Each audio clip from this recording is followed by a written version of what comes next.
Yang ini daripada Kak Mona katanya. Apa khabar Kisi dan juga penggemar rancangan MG12? Saya sihat, terima kasih. Kak Mona berkongsi peristiwa pada hari Ahad yang lalu. Kakak dengan suami ini pergi ke Pasar Besi di kawasan Pasir Panjang. Dan waktu itu kami pergi waktu pagi, sekitar pukul 7 lebih pagi. Nak borong Kisi, maklumlah kami berniaga suami isteri. Jadi bila dengan suami pergi ke Pasar Besi di kawasan Pasir Panjang, bila sampai di sana, apa yang berlaku? Kakak dengan suami ini pandu masuk ke dalam, kemudian letakkan kenderaan di bahagian tepi dan mencarilah barang ataupun bahan sayur-sayuran yang kami nak beli borong, nak bawa ke kedai. Jadi sedang suami dengan kakak berjalan, katanya kakak terlupa nak ambil beg duit. Kakak kata pada suami, abang tunggu sekejap lah, saya pergi balik dekat kenderaan nak ambil beg duit. Tiba-tiba Kisi, kakak terperasan di atas kereta suami ada seekor burung warna putih. Bentuknya macam angsa pun ada. Mungkin agaknya benda tu yang berada di sekitar kawasan. Jadi dipendekkan cerita, selepas habis semua, katanya akak kita ni dah beli pun pulang ke rumah, kemudian petangnya pergi ke kedai.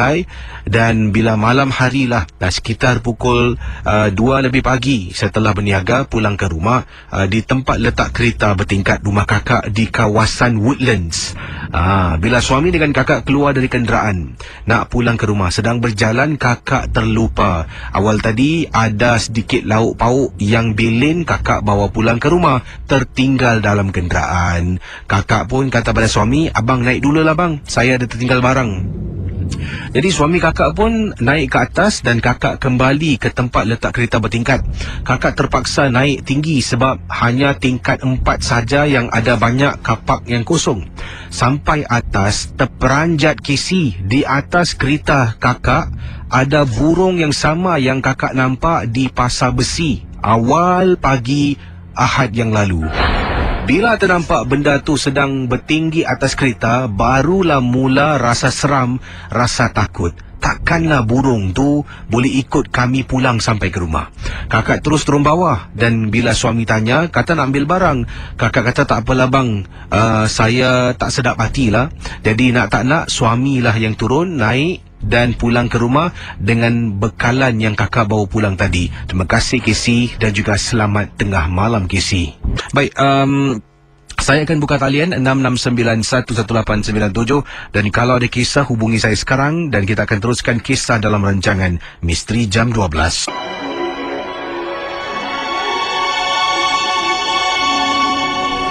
Saya akan terus berkongsi pengalaman ringkas anda. Sementara itu anda boleh cuba hubungi saya di 66911897. Yang ini daripada Rita. Rita kata, Assalamualaikum Kisi. Waalaikumsalam warahmatullahi ta'ala wabarakatuh. Saya sekarang ini dalam keadaan ketakutan. Kisi boleh tolong ketengahkan pengalaman saya. Kenapa dalam keadaan ketakutan Rita? Ini. Kalau anda tadi kalau anda baca sorang-sorang ni, anda dalam, cuba anda bayangkan anda dalam situasi Rita, saya rasa anda patut dan perlu takut. Di sini Rita kata, awal tadi saya baru terima berita yang saya ni merupakan penerima ilmu peliharaan arwah ibu saya. Ibu saya dah meninggal lebih kurang nak dekat sebulan yang lalu. Dan saya ni semakin hari semakin susah nak tidur dengan tenang. Setiap malam ada saja saya mimpi benda-benda yang menakutkan. Mimpi yang menyeramkan. Saya akan terbangun tengah-tengah malam ketakutan Kisi. Dan itulah hakikatnya. Saya beritahu suami hanya boleh mengatakan sabar dan baca doa. Kadang-kala doa dah dibaca pun, bila nak tidur malam mesti akan mimpi yang menakutkan Kisi. Dan saya dengar khabar 2 hari lalu yang saya ini adalah penerima saka penurunan dari arwah ibu saya yang meninggal sebulan yang lalu.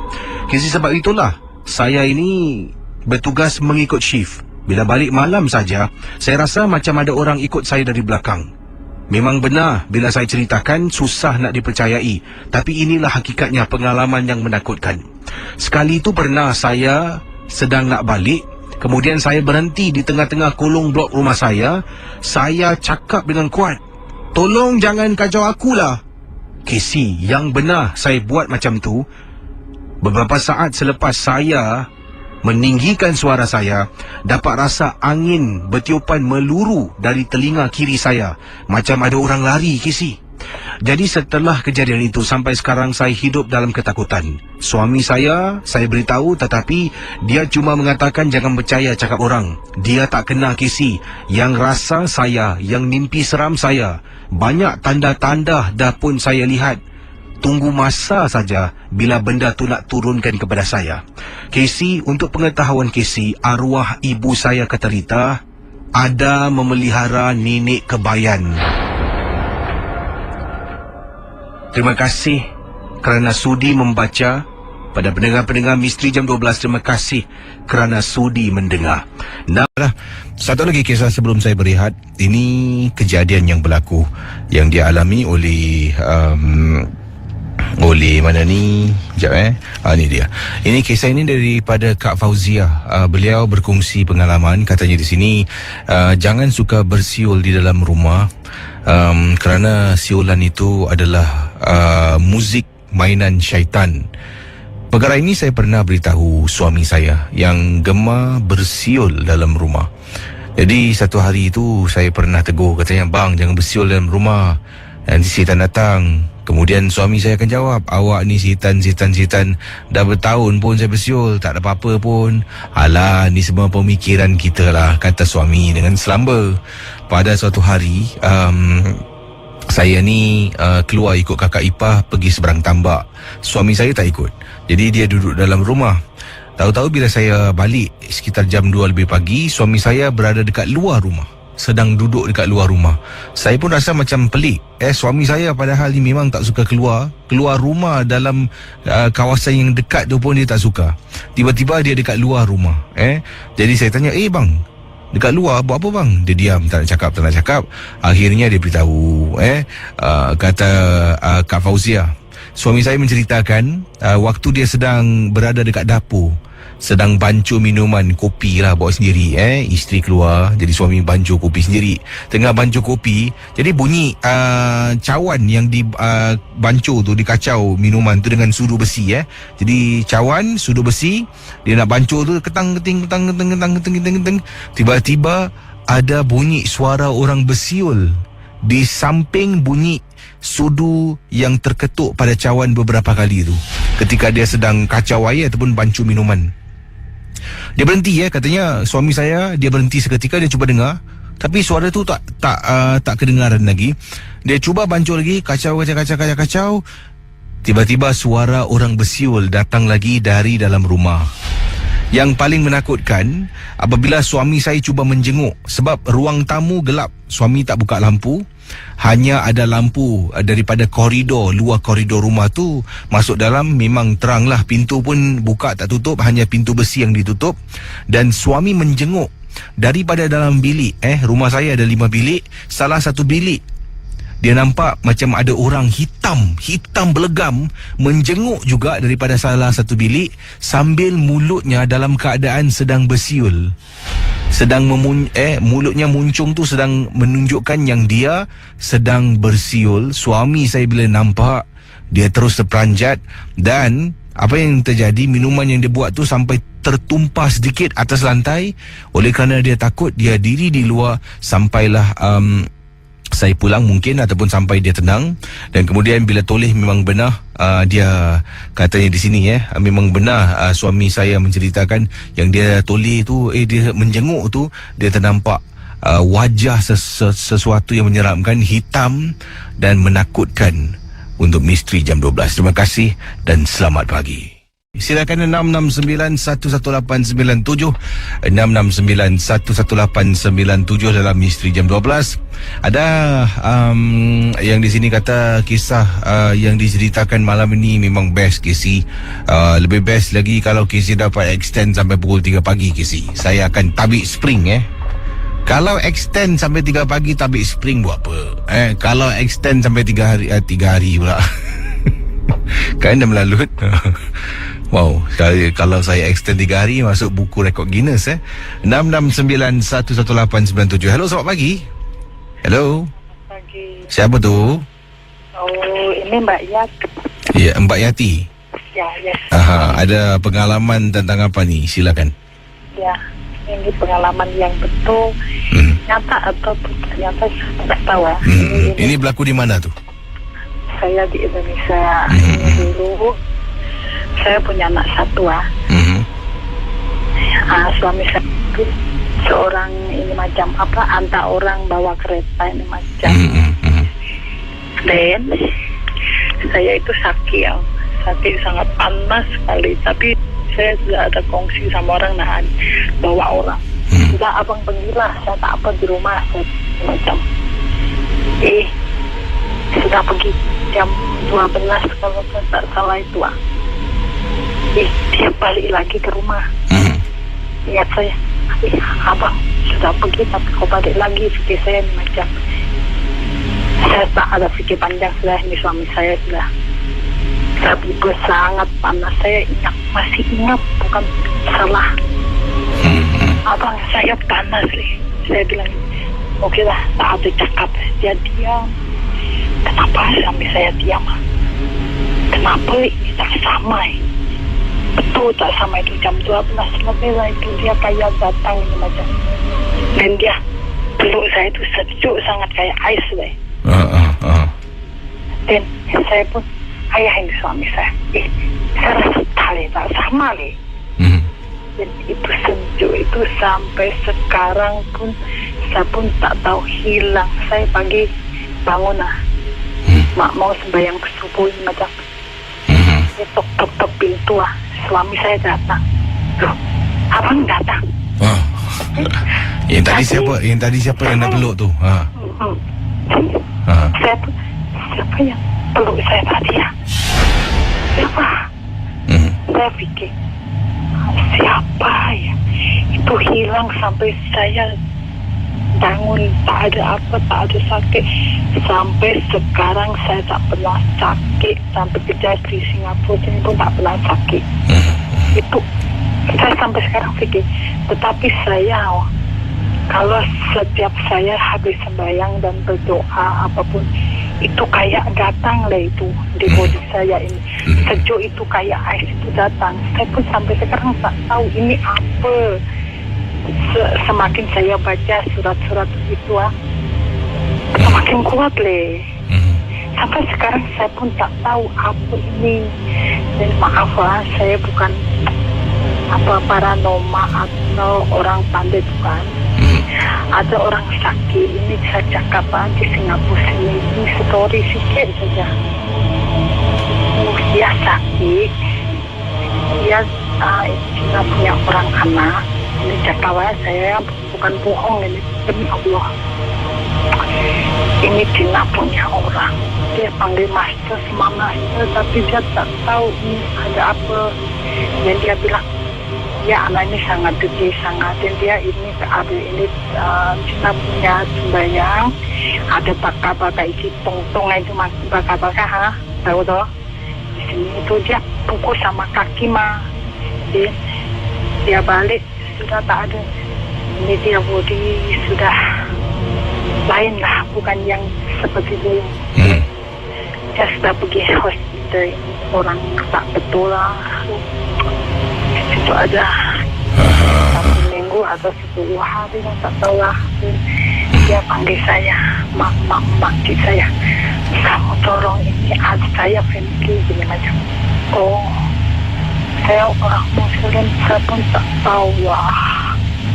Dia pasti tahu saya percaya orang Muslim dan saya percaya sama Allah, jalan Allah yang tahu. Saya tengok, ya dia betul-betul bukan dia body dan dia hilang lah, kayak hilang sudah ini macam. Saya pun tak tahu kenapa, saya pun tahu ini macam, saya pun tak tahu. Saya tak tahu ini, tapi kekuatan itu datang saya sejuk kayak ais ini macam. Saya tahu ini anak tak betul. Dan saya sudah awak percaya dulu baik, sekarang pun baik sudah ini macam. Tak payah fikir panjang apapun. Saya cakap sama yang punya anak sama bapak dia, sudah awak Buddha percaya sama awak sembahyang Buddha, saya sembahyang saya kita ini macam. Dan saya habis sembahyang tahajud, saya pun tak ada fikir panjang nak untuk apa. Saya di sini pun kerja dan saya nak cari family. Alhamdulillah saya datang hari Sunday, Minggu, Isnin, Selasa, Rabu, oke lah. Dan itu keluar dari body itu cakap-cakap. Itu cakap-cakap, awak nak apa? Saya tanya dia. Dia cakap, saya tak ada nama, saya tak ada rumah, saya tak ada baju, saya tak ada makan. Dan awak nak apa? Saya nak semua. Okey, ini body, ini manusia, awak tak boleh. Saya cakap ni. Dan saya kasih dia tasbih saya lempar dia kepala. Dia nak. Okey, awak nak jadi Muslim atau jadi awak? Dia cakap jadi saya, tapi kasih saya nama. Okey, aku kasih nama, aku kasih makan, aku kasih semua, awak pergi. Dan continue itu sekitar 7 hari lah dia nak pergi.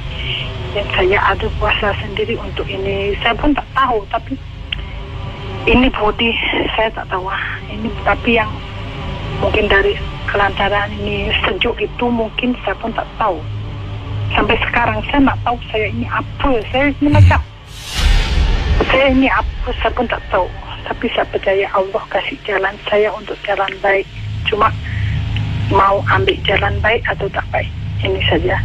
Tapi saya nak mau ingin tahu siapa tahu ini orang yang Singapura bisa tolong saya. Saya ini body apa saya pun tak tahu.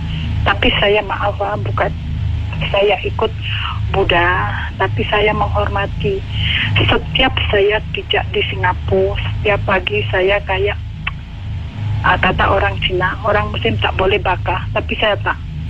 Setiap pagi saya ambil itu bakar steak itu, bakar setiap ini pagi kayak good morning, thank you, ini macam. Saya di Singapura 5 tahun hampir, tapi semua temple Cina punya saya tahu semua. Ini yang saya tahu, tapi saya nak minta tolong juga yang tahu-tahu apa ini. Ini body saya tak tahu. Saya pun bingung. Apa itu? Apa yang masuk body saya itu? Suami saya bukankah? Inilah yang bikin teka-teki saya sampai sekarang. Sampai saya tahu semua, tengok apa yang orang tak tengok, saya bisa tengok. Ini pun saya pun tak tahu lah. Ini apa budi saya. Tapi saya dalam hati saya hanya asma Allah saja, jalan baik saja. Walaupun saya tapi saya seperti Oset punya orang di Indo macam. Saya menghormati Singapura. Buddha sangat kuat. Power sangat kuat, saya tahu. Saya thank you sama ini ada ini apa? Acara ini abang ke sini bisa curhat lah.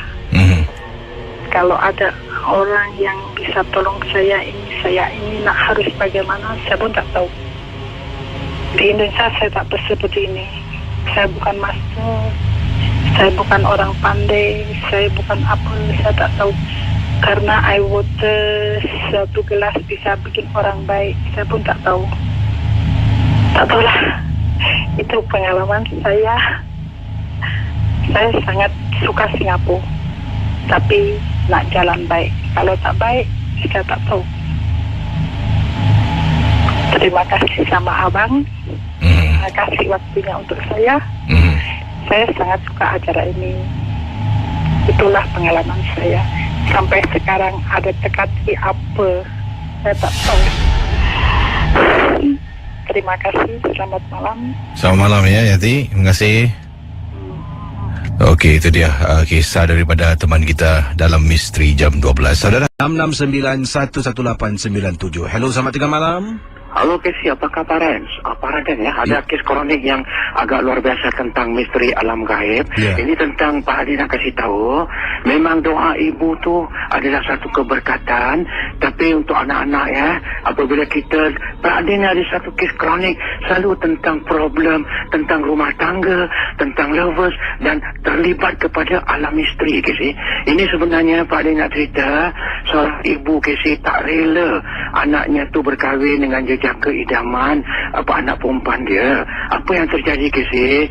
Dia dalam keadaan sakit, dia dah kena satu macam kes kronik yang agak kanser Casey. Hanya berapa bulan dia akan mati.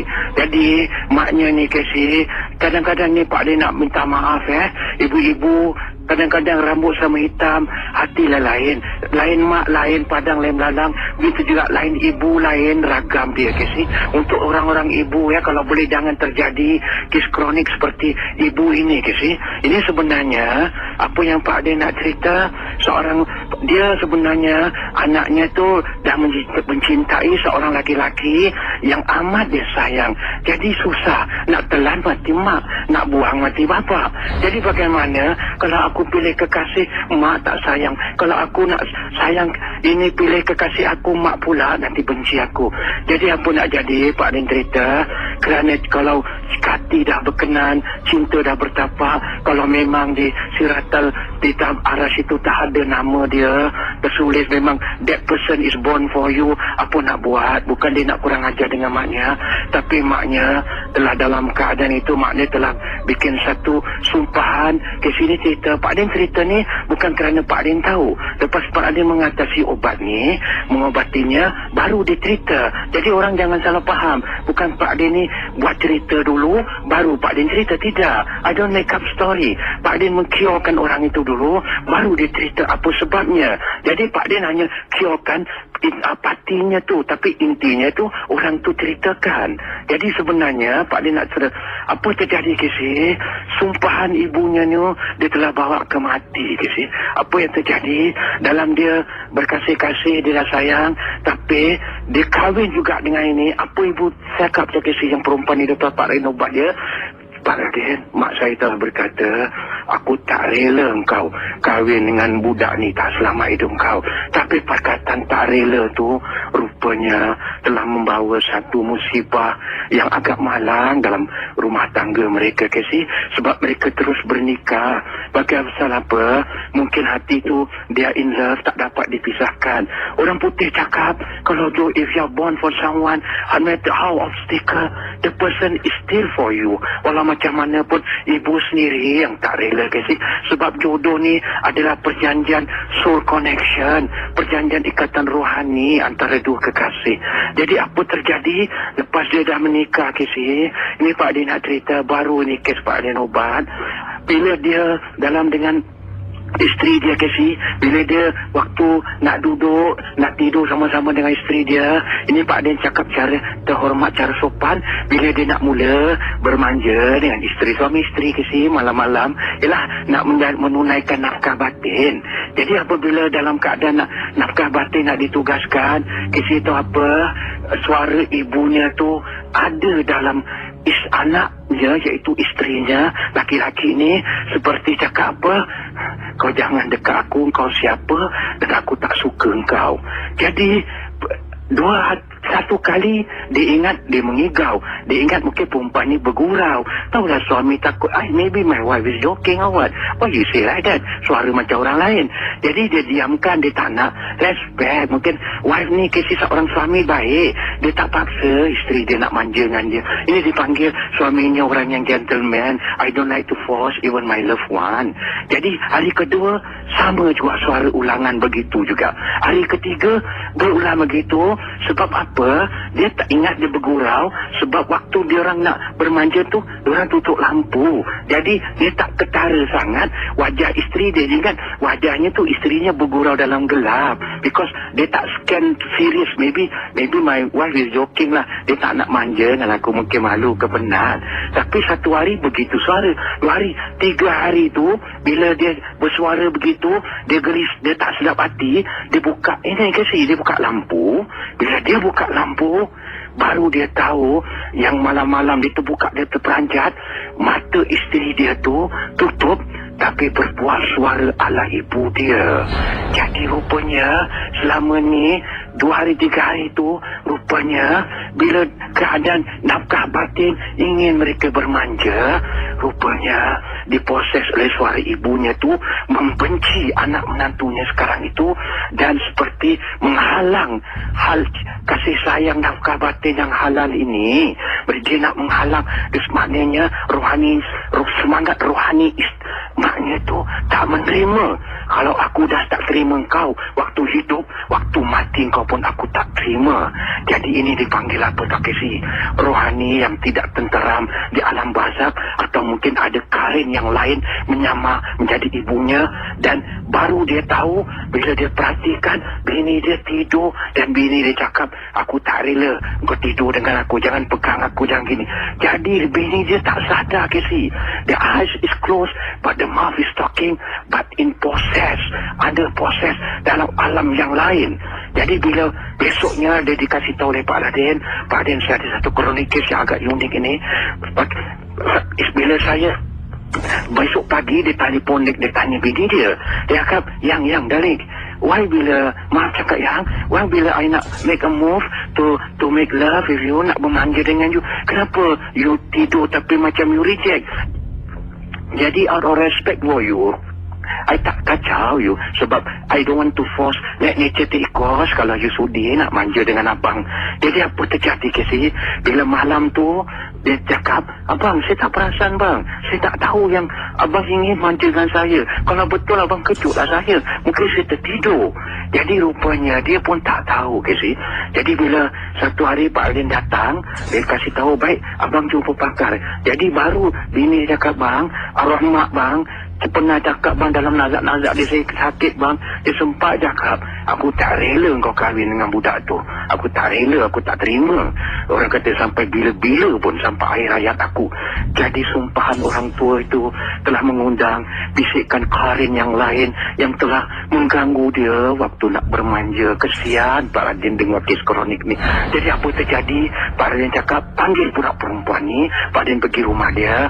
Jadi Pak Radin pagalkan dengan cara ilmiah supaya karin tu tak boleh masuk dalam dampingan dirinya tatkala nak bermesra melayan nafkah batin suami isteri kisi.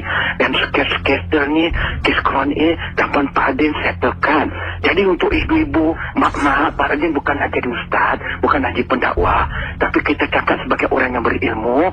Why if any, kalau anak-anak korang tu, anak-anak kau, anak-anak awak tu semua dah suka anak laki-laki siapa pun, wah imah, kalau dia dah suka anak menantu tu bakal anak menantu laki-laki atau perempuan, terima sajalah. Sebab jodoh ini adalah anugerah ciptaan daripada Allah Ta'ala. Itu saja kes kronik yang dapat disettle oleh berkenaan seorang ibu yang membawa sumpah tak rela anak dia kahwin dengan laki-laki tu. Entah kenapa dia tak cerita, kenapa dia tak berkenan dengan boyfriend tu yang dah jadi suami. Jadi cuma satu, mak-mak paling sayang, kalau anak perempuan ke anak laki-laki ke dah suka anak-anak orang, kahwinkan saja dong. Baik, terima kasih. Assalamualaikum. Waalaikumsalam warahmatullahi taala wabarakatuh. Selamat tengah malam kepada para pendengar Ria 897 FM.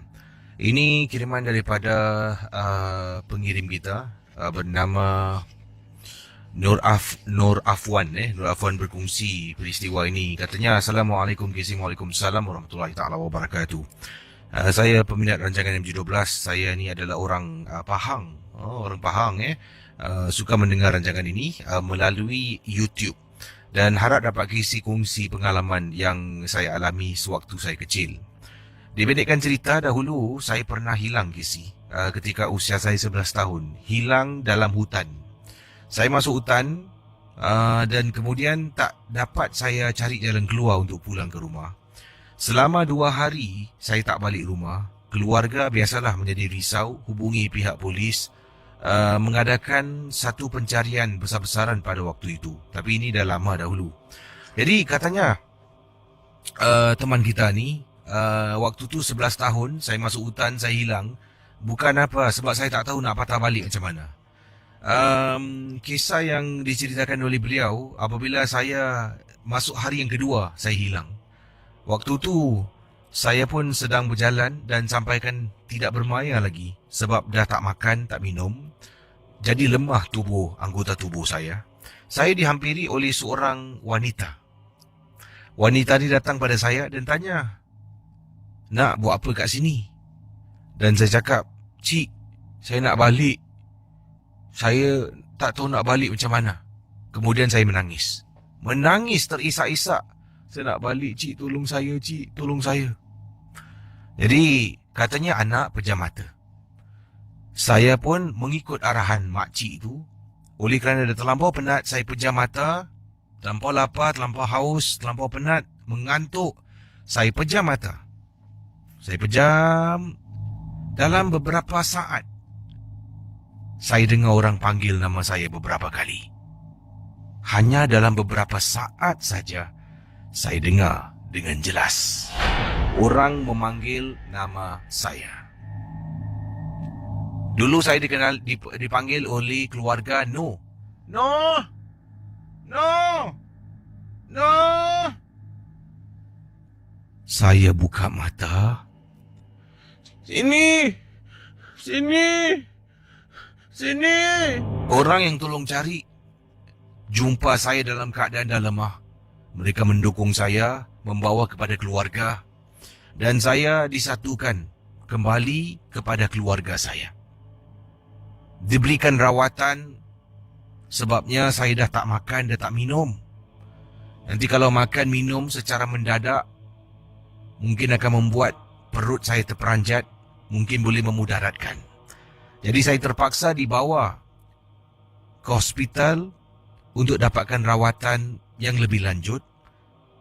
Waktu itu doktor sumbatkan saya tangan dengan makanan melalui tiub.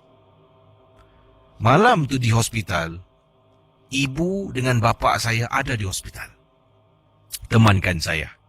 Mereka rasa bersyukur yang saya tak hilang dan dapat temui kembali. Ibu dengan ayah sampaikan tertidur dalam ward hospital saya. Tapi ada seorang wanita yang saya jumpa dalam hutan, yang suruh saya pejam mata, juga ada di tepi katil saya. Dan Kisi juga pendengar Ria 897 FM. Katanya No dalam kiriman kepada saya, itu usianya 11 tahun. Wanita tu datang dekat hospital dan saya rasakan macam orang lain semua tak perasan. Ibu dengan ayah saya pun tengah tidur dan tak perasan. Dia tengok saya, dia senyum. Saya sampaikan terlelap mata, tertidur. Apa yang saya nak kongsi dengan Casey dan juga pendengar Ria yang lain, mungkin susah nak dipercayai. Waktu usia saya 11 tahun, sekarang saya dah berusia 24 tahun, Casey. Usia saya 24. Percaya ataupun tidak, setiap kali saya sakit, demam, saya sakit, lemah, wanita yang sama akan berada di samping saya. Sampai ke saat ini, ibu, ayah, adik-beradik, saudara mara tak pernah nampak wanita ni. Tapi bila saya sakit, saya demam, baring dekat katil, dia akan berdiri di tepi saya. Saya takut sebenarnya nak buka mulut, nak beritahu ibu, ayah, kenalan-kenalan tentang kehadiran wanita ini ketika saya sakit. Izinkan saya bertanya pada para pendengar. Yalah, mereka pun tidak kenal saya. Jadi sebelum tu saya tanya pada anda. Siapakah wanita ni? Dari saya usia 11 tahun hilang dalam hutan, sampai sekarang dia selalu dan sering mendampingi saya ketika saya sakit. Okey, terima kasih pada Noh yang berkongsi pengalaman anda. Bagaimana saudara? Apakah pendapat pandangan anda? Anda boleh tinggalkan komen anda di Facebook DJ Casey. Dan di Facebook Ria, anda boleh lihat video dan tinggalkan komen tentang video tu. Ramai yang kata seram. Ini daripada Nazim katanya, Casey, saya tunjukkan video tu pada mak saya. Mak saya sampai terpekik ketakutan. Itulah seram perempuan dekat tepi tu Tiba-tiba dia hilang Itu yang peliknya tu. Okey, pendapat pandangan anda, pertanyaan No berkenaan dengan kalau dia sakit, wanita yang pernah bantu dia 11 tahun yang lalu dalam hutan tu, sentiasa akan bersama dengan beliau. Jadi dia nak tahu siapakah wanita ini. Adakah mungkin ia sesuatu yang baik atau yang tidak baik? Bagaimana? Apakah pendapat pandangan anda? Selamat tengah malam kepada semua pendengar Misteri Jam 12. Kisah yang pertama saya nak ceritakan ini berlaku di salah sebuah ladang di Malaysia. Ini merupakan sebuah ladang tempat mereka tanam ni buah-buahan seperti buah-buahan tropika, antaranya buah-buahan rambutan. Pengirim yang bernama Hazi berkongsi peristiwa ini. Katanya di sini di kampung saya. Beliau tidak berkongsi lebih lanjut kampungnya di mana, tetapi katanya di sini di kampung saya Kisi ada seorang pakcik ni, dia suka bercocok tanam. Antara pokok-pokok yang ditanam adalah pokok buah rambutan. Rambutan pakcik ni memang sedap Kisi. Manis sangat-sangat. Dan nanti adalah kadang-kadang ada orang datang untuk mengambil buah-buah rambutan tanpa minta izin. Tuan mana yang tak marah? Ialah dia yang jaga pelihara penat-penat pokok rambutan tu. Bila tiba masa, tiba musim, orang lain pula yang menikmati buah-buahan yang lazat. Nanti malam-malam hari akan lihat Kisi, beberapa orang berada dekat kawasan-kawasan pokok rambutan. Pokok rambutan satu ni tak payah panjat. Hanya pegang batang rambutan tu, pohonnya goyang-goyang gegarkan, nanti satu persatu buah rambutan tu akan jatuh ke atas tanah. Jadi pendengar Misteri Jam 12, perkara ini berlaku di kampung yang disebutkan. Saya pada malam tu sedang temani kawan saya. Kami seramai 4 orang masuk ladang rambutan ni. Kami sebenarnya niat di hati nak ambil buah rambutan. Terasa macam nak makan buah rambutan. Jadi kita pun tidaklah nak mengambil tanpa izin. Saya yang beranikan diri pergi ke rumah pakcik ni, Pak Su namanya, dan minta izin. Assalamualaikum. Assalamualaikum. Waalaikumsalam.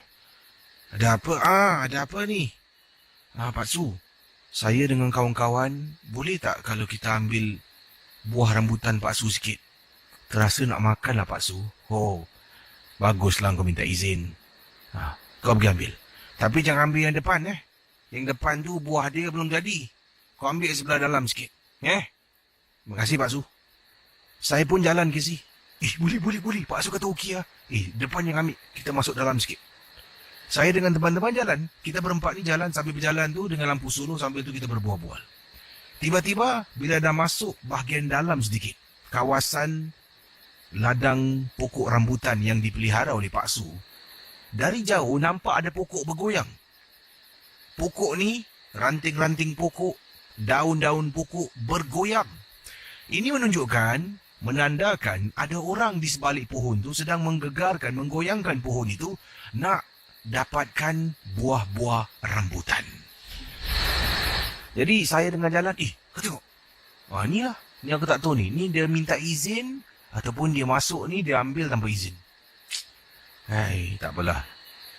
Kawan saya pun kata tak apalah. Kita fikir baik-baik je lah. Jadi saya pun dengan teman saya, okey lah. Jalan. Kita pun pilih satu pohon. Kita pun goyangkan pokok rambutan. Goyang-goyang, jatuh 1, 2, 3, jatuh banyak. Ambil dalam plastik, masuk dalam plastik. Kemudian teman saya, Jan, apa dia? Aku rasa muskil lah. Kenapa? Aku dari tadi tau perhatikan pokok tu. Aku tengok kiri, tengok kanan. Pokok tu goyang tapi tak ada orang lah. Kau ni buat cerita je lah. Kita kat tengah-tengah ladang ni, malam-malam macam ni. Tak, kau tengok. Pendengar Misteri Jam 12. Saya dan 3 orang teman berdiri memandang ke arah satu pohon ni yang bergoyang. Batangnya tidaklah sebesar pohon-pohon yang ada. Jadi kalau sesiapa berdiri di sebalik pohon tu, berdiri macam mana pun tetap boleh nampak susuk tubuh. Saya dengan teman-teman perhatikan dekat pohon rambutan, yang batang pohon rambutan tu yang agak tipis. Walaupun gelap, tapi tetap boleh nampak, langsung tak nampak ada orang. Macam mana pokok tu boleh bergerak Apa yang berlaku berikut ini membuat saya dan rakan-rakan lari lintang pukang Casey. Jadi, cuba anda bayangkan situasi yang digambarkan di sini. Mereka berada di tengah-tengah ladang rambutan, pohon rambutan. Depan ada pokok, tepi, kiri, kanan. Jadi pokok ni ditanam dan disusun dengan begitu cantik lah. Sedirit depan, sedirit kiri, sedirit belakang. Anda cuba bayangkan, mereka berdiri, kemudian depan ada pokok satu rambutan, kemudian lat lagi beberapa meter, ada satu lagi pohon rambutan, lat lagi. Dia cantiklah berdiri, sampaikan mungkin dalam jaraknya agak jauh sedikit lah. Dia tidak beritahu, katanya daripada mana dia berdiri, jaraknya agak jauh. Mungkin setelah pokok yang ke-8 ke-9 mungkin, jauh. Pokok 8 yang ke-9 tu pokok yang bergoyang. Bila kami perhatikan, pohon tu bergerak, bergoyang, digegarkan, tetapi tidak ada orang. Saya dengan teman-teman terpinga-pinga. Apa yang membuat kami takut? Apabila pokok tu bergerak, dia bergoyang, pokok nombor 9, ada macam orang goncang, kemudian dia berhenti. Kemudian pokok nombor 8, goncang, satu pokok tu bergegar, dia berhenti. Kawan saya, pokok tu makin dekat dengan kita lah. Lari, lari, lari, lari. Semua lari lintang pukang, Casey. Lari, cepat, cepat, cepat. Ya Allah. Di belakang kami, pohon tu bergegar, bergoyang, seolah-olah mengejar kami. Saya dengan teman-teman lari, dengan plastik satu tangan pegang, dengan satu tangan memegang plastik, diisi dengan rambutan, sampai keluar. Ya Allah. Saya tak tahu nak cakap apa lagi. Jadi, akhirnya kami pun pulang ke rumah dan kami duduk sambil duduk berborak-borak makan buah rambutan. Dipendekkan cerita, saya mendapat tahu oleh kerana Pak Su begitu marah dengan mereka yang datang mengambil buah-buah rambutan tanpa izin. Jadi Pak Su ni ada ladang rambutan yang agak besar. Waktu malam, tengah tidur, takkanlah dia nak menghalang orang. Pak Su telah pun mendapatkan hikmat. Ini sekali lagi saya katakan, saya tak pasti, tetapi ini yang saya dengar ceritanya, beritanya. Pak Su mendapatkan hikmat seorang bomo. Bomo tu datang, dan bomo tu pasang penunggu dalam ladang rambutan Pak Su. Jadi, barang siapa yang datang, walaupun ada izin tanpa izin, makhluk yang menjaga ladang itu tetap akan mengganggu, menghalau sesiapa yang masuk dengan menakut-nakutkan mereka yang ada dekat dalam ladang rambutan tersebut.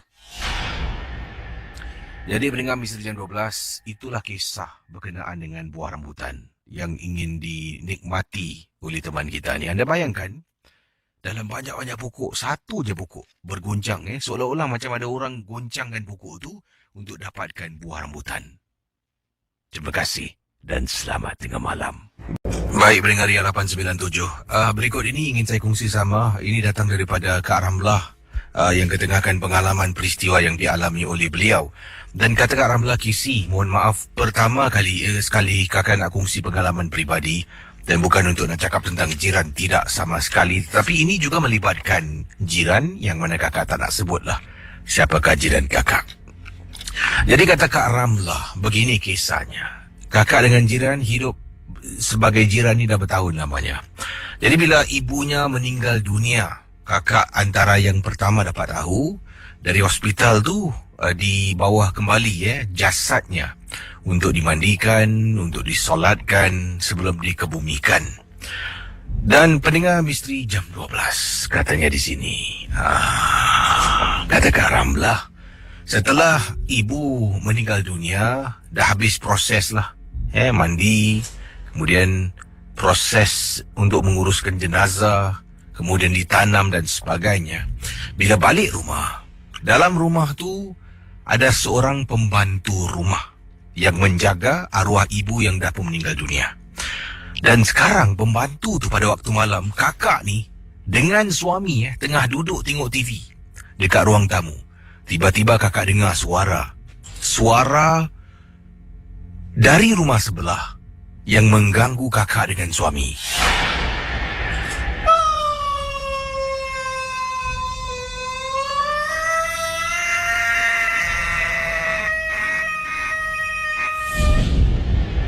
Anda bayangkan pendengar dia, dengar suara melirik panjang, membuat kakak dengan suami rasa takut sangat. Rupa-rupanya pembantu rumah ni terkena rasukan. Setelah dikebumikan, dia balik. Dia diam tak layan. Tiba-tiba, bila terdengar sesuatu, iaitu laungan azan. Kakak ingat lagi, waktu itu kedengaran laungan azan. Pembantu rumah jadi tak betul, terus membuat suara panjang melirik. Pendengar misteri jam 12. Tak apa, kakak dengan suami pun ialah sebagai seorang jiran yang kenal dan hidup berjiran bertahun lamanya. Pergi rumah sebelah. Pintu ditutup. Kakak ketuk. Hana? Buka pintu. Oh, Kak Ramlah, ada apa? Tadi kakak dengar suara pembantunya agaknya sedang menangis dalam keadaan ketakutan. Oh, tak ada apa-apa lah kak, tak ada apa-apa. Jadi kami pun, kakak dengan suami pun, okeylah, mungkin mereka tak nak beritahu, nak rahsiakan. Kembali ke dalam rumah, tutup pintu, tutup TV, masuk dalam bilik nak tidur. Tengah baring atas katil, Casey. Tengah baring atas katil. Ini lumrah manusia. Bila kita cakap jangan tengok, kita akan tengok. Seperti contoh. Kau jangan tengok sebelah kiri kau. Ada lelaki tu, dia pakai baju kelakar. Kawan cakap jangan tengok, tetapi anda tetap akan toleh dan tengok. Begitulah. Pada malam itu setelah pergi rumah jiran, cuba tanya, nak beri pertolongan, mungkin mereka rasa tak sedap hati. Balik ke rumah, masuk dalam bilik, tengah baring atas katil, suami miringkan badan. Betul-betul mulutnya dekat telinga kakak. Jangan tengok cermin, jangan tengok tingkap. Jadi bila suami cakap macam tu berbisik, kakak pun toleh mendongak ke atas, tengok cermin. Alangkah terperanjatnya bila kakak tengok tingkap cermin kakak. Casey, kakak kenal dengan jiran sebelah. Dah macam saudara, Casey. Nak mak, arwah mak mereka yang telah pun meninggal dunia. Kakak nampak dekat tingkap wajah arwah mak jiran sebelah, siap dengan berkafan, hidung disumbat kapas, muka yang kakak nampak ni pucat lesi. Dan dari situlah kakak terperanjat kakak dibuatnya, sebab ternampak arwah makcik dekat tingkap Casey. Kakak terus toleh badan, pusing, miring, tengok lain. Konon-konon menyanyi untuk tenangkan diri yang sedang takut, Casey, katanya Kak Ramlah. Sekarang baru kakak tahu perasaan pembantu. Apabila mungkin pada waktu itu dia terkena rasukan yang ditinggalkan oleh arwah. Jadi anda bayangkan mendengar dia, malam-malam hari terdengar bunyi suara pembantu rumah. Kemungkinan seperti ini.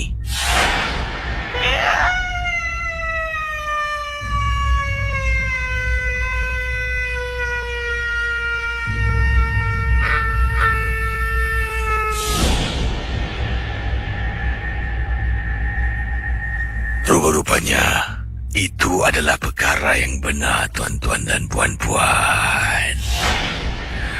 Bila Kak Ram ataupun Kak Ramlah ternampak, Kak Ramlah rasa takut sangat-sangat. Sampaikan untuk beberapa hari, kata Kak Ramlah, Kakak tak berbual dengan orang. Kakak tak tahu macam mana nak senyum.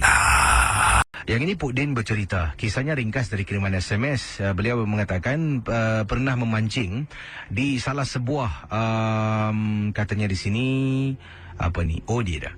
Di salah sebuah kawasan di sembawang belakang masjid ketika beliau dan isteri memancing.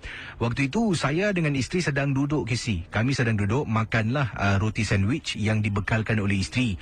Di belakang kami adalah khemah. Jadi kami pun berada di luar khemah, tidak jauh depan kami tepi pantai di mana kami pacakkan dua joran yang saya bawa bersama.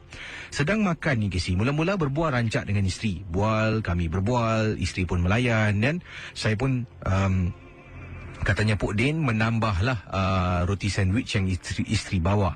Tiba-tiba kisi saya bercakap ni saya macam perasan isteri saya tak layan saya. Bila saya pandang isteri saya dah berdiam diri. Saya panggil, awak, isteri saya tak layan dan tak pandang pun. Dia hanya memandang ke satu arah. Dan yang menghairankan saya apabila saya tengok isteri saya sedang pandang belakang kisi. Di belakang khemah kami ada satu pokok yang besar sangat-sangat. Dekat pokok tu baru saya perasan kisi. Ada seperti joystick orang bakar dan pacakkan di sana. Ada juga satu berhala kecil yang terdapat pada pokok tersebut. Jadi isteri sedang memerhatikan. Saya panggil isteri lagi, isteri tak layan. Saya tepuk tangan isteri pun tak toleh tengok saya. Jadi saya dah rasa tak sedap hati. Meremang bulu rumah saya. Saya lihat sekitaran saya. Baru saya perasan kisi yang saya dengan isteri sahaja yang berada 2 orang di tepi pantai sembawang itu. Jadi bila saya tengok kiri kanan tak ada orang, saya mula rasa takut dan mula rasa terperanjat. Dipendekkan cerita, nasib baiklah di belakang saya ada masjid. Saya dah tak tahu nak buat apa sebenarnya. Saya takut bila saya baca surah-surah tertentu, isteri saya kena rasuk, kena sampuk, dah tak tahu nak buat apa. Jadi saya ni dalam hati tawakal. Saya minta izin, kemudian saya berdiri, saya lari ke arah masjid, nyaris-nyaris kisi, ada kumpulan rombongan dari masjid ni, mereka masing-masing nak naik kenderaan, dah nak pulang. Saya lari minta tolong. Bila datang balik, isteri saya masih berada di tempat yang sama, sedang duduk pandang ke arah pokok tersebut. Jadi salah seorang lah, saya rasa tu mungkin Pak Imam masjid tu, kalau tak silap saya. Dia minta izin saya, boleh tak saya pegang isteri awak? Saya kata boleh. Jadi dia pun ambil kain yang dia pakai tu, seperti kain sarban tu, dia pegang dahi isteri saya, kemudian dia baca sesuatu, isteri saya terus terbaring kisi, pingsan depan mata saya. Kemudian dia ambil air yang dibawa bersama, dia suruh saya ambil, sapukan ke muka isteri, saya sapukan. Isteri saya terkebil-kebil matanya dan tanya, kenapa, apa jadi? Pak Imam tersebut nasihatkan saya supaya bungkus barang-barang pancing, khemah semua, balik. Jadi mereka semua tunggu saya kisi, simpan barang-barang pancing untuk pulang ke rumah. Itulah peristiwa, dah banyak kali pergi sana memancing, tak pernah kena. Satu-satu kalinya saya ingin ketengahkan. Terima kasih dari Puk Din. Wah, itu dia yang ini datangnya daripada Z kata, selamat tengah malam Casey, saya ingin berkongsi pengalaman dan kisah ini ketika saya menunggang motosikal. Oh, kata Z, tadi Casey ada sebutkan jalan yang dinama Woodlands Road. Dekat sana kalau malam-malam memang seram. Saya tunggang lalu kawasan tu sekali je, selepas saya rasa serik, saya dah tak tunggang dekat kawasan tu lagi. Waktu saya tunggang tu 11 lebih malam, dan bila saya tunggang, saya macam rasakan dekat belakang saya, motosikal saya macam ada orang duduk, kata Z. Jadi saya rasa tak sedap hatilah, rasa seram-seram sejuk.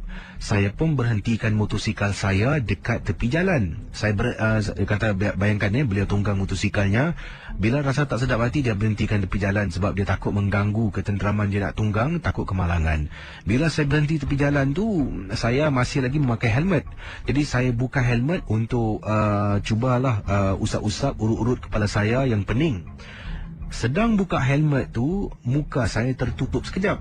Saya tarik helmet keluar, terperanjat kisi depan motosikal saya tepi road. Ada perempuan sedang berdiri. Katanya entah dia datang dari mana. Bila terlihat kelibat wanita tu, saya terperanjat dan teristighfar. Terus saya hidupkan enjin, pakai balik helmet, dah tak ada benda tu, saya terus keluar dari kawasan tu dan sampai ke rumah. Itulah satu-satunya malam yang saya akan gunakan Woodlands Road. Kalau tidak akan saya tunggang dekat kawasan tu lagi. Dari kiriman Z. Saya rasa Z ni mungkin seorang gadis lah yang berkongsi pengalamannya. Kisah-kisah selanjutnya ingin saya sempurnakan pada malam ini. Apa khabar KC, pendengar Misteri Jam 12? Nama saya Ibul, ya. Ibul ingin berkongsi peristiwa pengalaman ini. Kiriman message yang saya terima dari Ibul. Ibul katanya di sini, saya pernah pergi memancing bersama dengan pakcik saudara saya, kata Ibul. Dan ini kami menyewa sebuah bot memancing di tengah laut. Dan ini pertama kali sebenarnya. Pengalaman saya ini pertama kali memancing di atas bot di perairan Singapura. Sebelum ini saya memang gemar memancing, tetapi setakat di atas jeti, tepi pantai, mungkin di kolam-kolam air di Singapura. Tapi pengalaman yang pertama ini menakutkan saya. Sebab apa? Sebelum berangkat pergi ke tepi laut, pakcik saya dalam kenderaan banyak kali berpesan pada saya supaya kalau dah naik bot, jangan suka menegur, kalau nampak apa diam, buat bodoh saja. Jadi saya pun, ialah dengar kata-katanya, tapi ulang kali kesi, dia ingatkan saya lagi. Bol, ingat kalau naik bot, kau nampak barang, kau jangan tegur. Tolonglah. Ya, tahu. Jadi pendengar Ria 897, kami pun menaiki bot lah. Pergi ke sebuah pulau selatan di Singapura untuk memancing di sana. Bila berada dekat pulau itu, sekitar tu memanglah tak ada bot yang lain. Bot kami saja yang ada pada malam yang dimaksudkan. Malam tu pula sejuk kisi. Baru habis hujan. Kami pun mula memancing. Jadi dalam atas bot tersebut, lebih kurang ada 5 orang termasuklah pemandu bot, iaitu merupakan seorang lelaki warga Cina. Kami memancing. Sedang memancing, tiba-tiba saya terperasan atas air. Keluar, kemudian dia masuk tenggelam balik. Saya tergamam. Saya kata pada pakcik saya, Cik Mas, nampak tak tadi? Ada kepala orang dalam air. Cik Mas, itu pakcik saya, toleh, rakan-rakannya terus toleh. Astaghfirullahalazim, kenapa kau tegur? Kesi, pendengar Misteri Jam 12, saya kena marah. Malam tu Kesi, habis saya kena marah. Yelah Kesi, ternampak sesuatu menakutkan, terperanjat saya dibuatnya. Kemudian rakan pakcik, dia keluarkan surah Yasin. Dia kata, kau ambil ni, kau duduk dalam, kau pergi baca sekarang. Makin takut saya dibuatnya. Lebih kurang 15 minit hingga 20 minit saya duduk dalam bot. Yang lain berada di luar sedang memancing. Bot mula bergegar. Macam ada benda langgar dari bawah. Pakcik saya masuk dalam. Kau tahu tak, kau tengok apa kau dah buat? Kau tengok apa kau dah buat? Malam tu terpaksa batalkan. Bot harus kembali ke perairan Singapura. Bila sampai dekat jeti, kami semua turun. Berlalu pergi. Dengan segera tinggalkan. Pakcik saya bawa saya pergi makan. Katanya tak boleh balik, nanti benda tu ikut. Saya tak percaya pada mulanya. Jadi kami pun pergi makan. Sedang duduk dekat kedai makan Kisi. Pukul 4 lebih pagi. Tiba-tiba saya tengok sekeliling saya penuh Kisi. Kiri, kanan, depan, belakang penuh dengan kucing yang mengiau tak henti-henti pada hari yang disebutkan. Kisi, saya rasakan macam ada sesuatu ikut saya dari belakang. Tapi nasib baiklah. Sampai ke subuh hari, kami pun solat subuh di sebuah masjid berdekatan dengan tempat kami makan. Dan pulang ke rumah, nasib baiklah benda tu tak ikut pulang. Itulah pengalaman saya. Memang benar kata orang, kalau memancing, jangan suka menegur. Terima kasih Kesi dan selamat tengah malam. Akan Kesi ketengahkan satu peristiwa yang berlaku di Singapura yang telah pun dikongsi sama oleh seorang pendengar yang bernama Junaidi.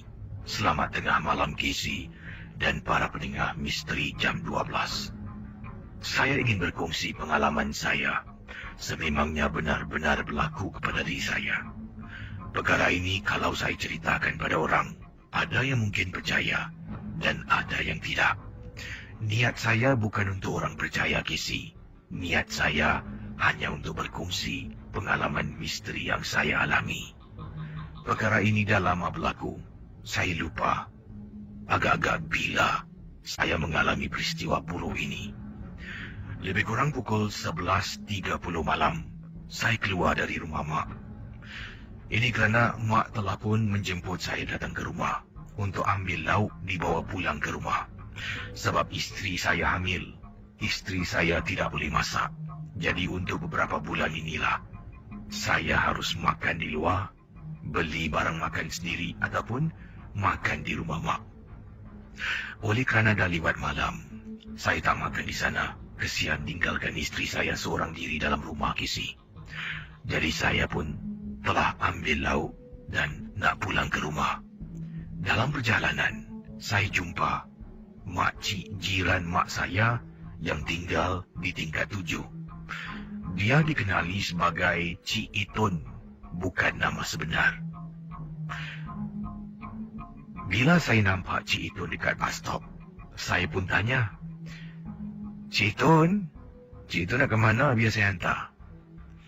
Makcik Itun kata, makcik nak pergi jauh tau. Tak apa, Cik Itun cakap nak pergi mana, biar saya hantar. Jadi Cik Itun pun naik kenderaan duduk di bahagian depan. Saya pandu berlalu pergi. Dalam perjalanan saya tanya, Cik Itun nak pergi mana? Cakaplah, saya hantar. Cik Itun pun bercakap dan bersuara. Bila saya dengar Cik Itun nak ke tempat itu, saya menjadi takut dan terperanjat kisi. Tanya pada Cik Itun, Cik Itun nak ke mana? Oh, makcik nak pergi Jalan Bahar kejap. Dekat sana nak tengok kubur arwah pakcik kau. Sebab apa? Besok tak sempat nak pergi.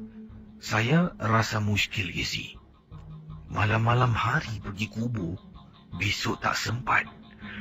Terus saya terdiam. Tak boleh nak bertanya apa lagi pada Cik Itun.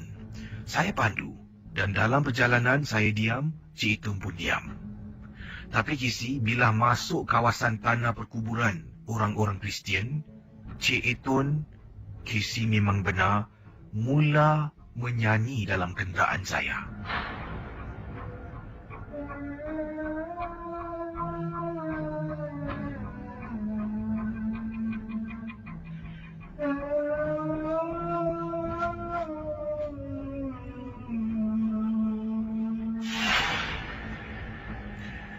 Dalam perjalanan, dalam tempat gelap, jalan tanah perkuburan Jesse, saya naik takut sangat-sangat.